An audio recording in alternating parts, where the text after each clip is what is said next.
नमस्कार, टीवी में आप सभी को सुस्वागत। क्या आपने कभी सोचा है कि क्या आपकी आत्मा की पुकार और आपकी आत्मा की पुकार में कोई अंतर है? व्यक्तिगत और आध्यात्मिक विकास पथ पर चलने वाले के लिए अंतर को समझाने से जागृति प्रक्रिया को हमारे वास्तविक स्वरूप तक ले जाने में मदद मिलती है। यह महत्वपूर्ण है क्योंकि दोनों आवश्यक है और वापस में जुड़े हुए हैं, फिर भी वो भिन्न है।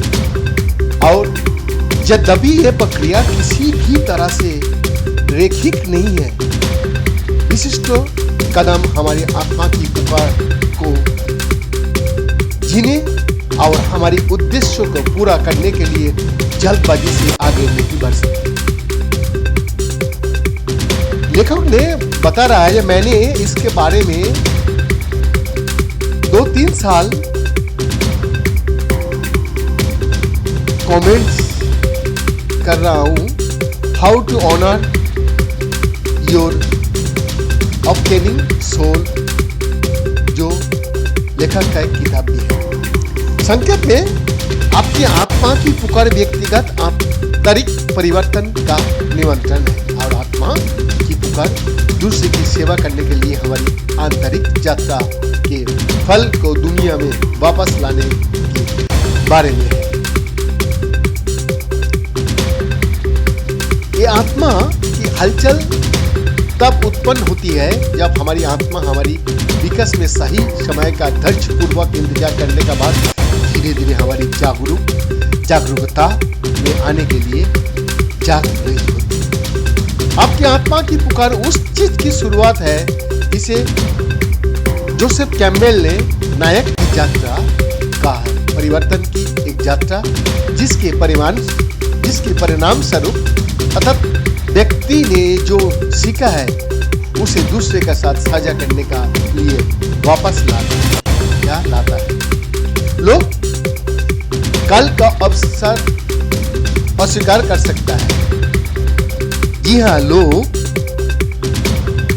काल का अक्सर अस्वीकार कर सकता है, जो समझ आता है, क्योंकि कल का जवाब देना अक्सर चुनौतीपूर्ण होता है। हमें अपनी कंफर्ट जोन से बाहर निकलना चाहिए और एक नया रास्ता बनाना चाहिए। अपनी आत्मा की पुकार के लिए आवश्यक है कि हम अतीत और खुद को उन हिस्सों की एकत्रित करें जिन्हें हमें बड़े होने के लिए अनुकूलित करने के लिए पीछे छोड़ना पड़ा, वर्तमान में मौजूद रहे और अपने जीवन की बाहरी पहलुओं को अपनी आंतरिक सत्य का साथ जोड़कर आध्यात्मिक रूप से विकसित हो। संक्षेप में हमारी आत्मा की पुकार स्वयं, अन्य लोगों और ब्रह्मांड का साथ सही संबंध में आने के बारे में है।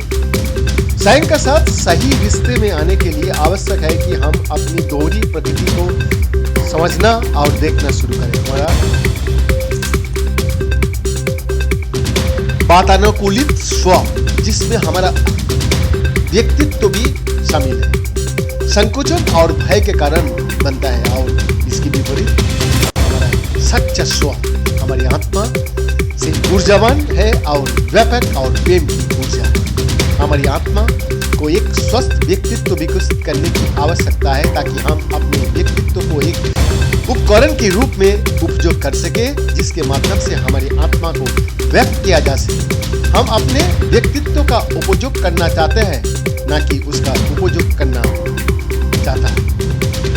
जैसे जैसे हम अपने व्यक्तित्व का साथ सही रिश्ते की यात्रा पर निकलता है, हमें अक्सर ये सामना करना पड़ता है कि घाव को कैसे ठीक किया जाना चाहिए। इसके लिए साहस की आवश्यकता है और ये हमारी आत्मा की पुकार के जवाब देने के लिए एक आवश्यक कदम है।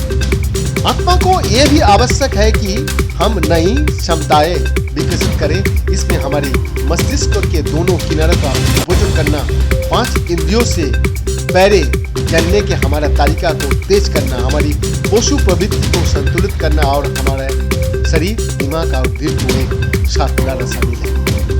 यदि आपकी आत्मा की पुकार में परिवर्तन की आंतरिक यात्रा का जवाब देना शामिल है, तो आत्मा की पुकार आप में से बड़ी किसी चीज की सेवा करने के बारे में है। कुछ लोगों के लिए आत्मा की पुकार ऐसा महसूस हो सकता है कि उन्हें कुछ करना चाहिए, भले ही वो नहीं जानता है कि क्यों। दूसरों के लिए ये विवेक की एक सचेत प्रक्रिया है जो आंतरिक परिवर्तन कार्य अच्छी तरह से चलने के बाद शुरू होती है। मैंने अपनी आत्मा की पुकार को जीने के इन द्वारा का अनुभव किया।